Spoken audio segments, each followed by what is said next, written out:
Hi, this is Lisa Allen, and in this video I wanted to show you really quickly kind of a neat trick that you can do with keyword ignition, and that is reverse SEO. So basically we're going to take a post or a piece of content that is unexpectedly getting more searches and more traffic than we expected, and we're going to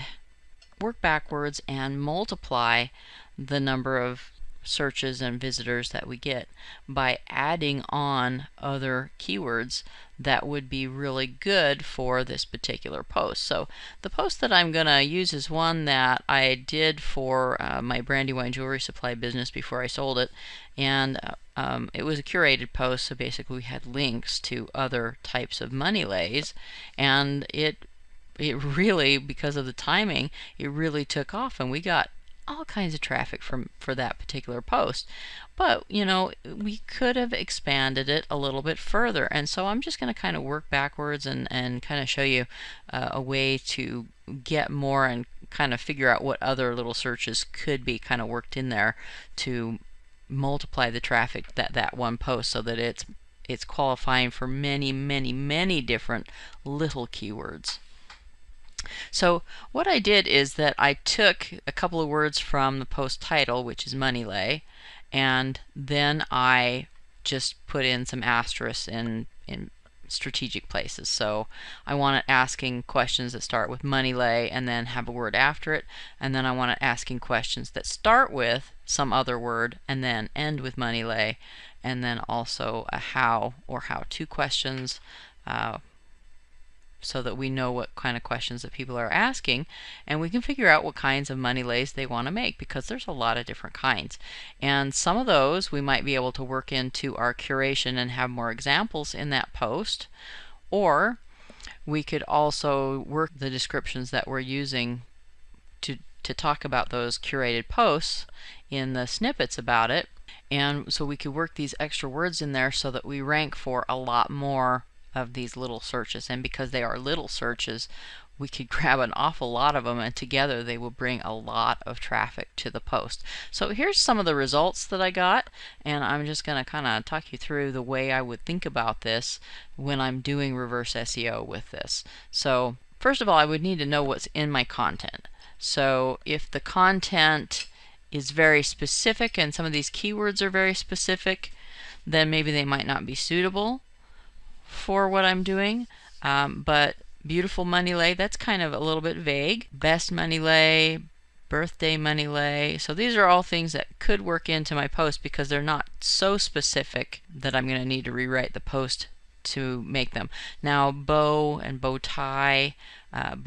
money lay instructions, I would need to look at my content and see if any of the instructions that I'm linking to actually have a bow tie configuration, or I could go find one that does and add it to my post. And so I would go through each one of these and then just pull out the keywords that are really suitable, that they're small searches, but that we could add some information or maybe tweak our descriptions a little bit so we get this traffic as well. Now, one of the reasons that you would want to do this is because it used to be that Google would pass over the keyword that referred the traffic, but as you know, they've gotten cagier and cagier about that, and so they've started hiding it even from the website owner. So if a search comes over from Google, now your analytics does not show what keyword referred that traffic. And so this is a good way to go and see what kinds of keywords could have been referring that traffic, and strengthen their presence inside the article. So these are all vague enough for my article. Now let's say that maybe I do have some butterflies in the grouping of curated topics, so let's add these. Now people who want to buy them, maybe that's not what my article is about, so I would remove those. Now if I had one of the items in there was candy or carnations, so that there was additional little items in there with the money, then those might be good. Now creative, that's vague enough that we could grab that search and add it in here without having to do anything really special to our post. We could just make sure that these words appeared in there somewhere. And then there's things like cute and different types, directions on how to, DIY graduation, DIY. So you can see that there's a lot of things where we could just change a couple of words, and because Google kind of pulls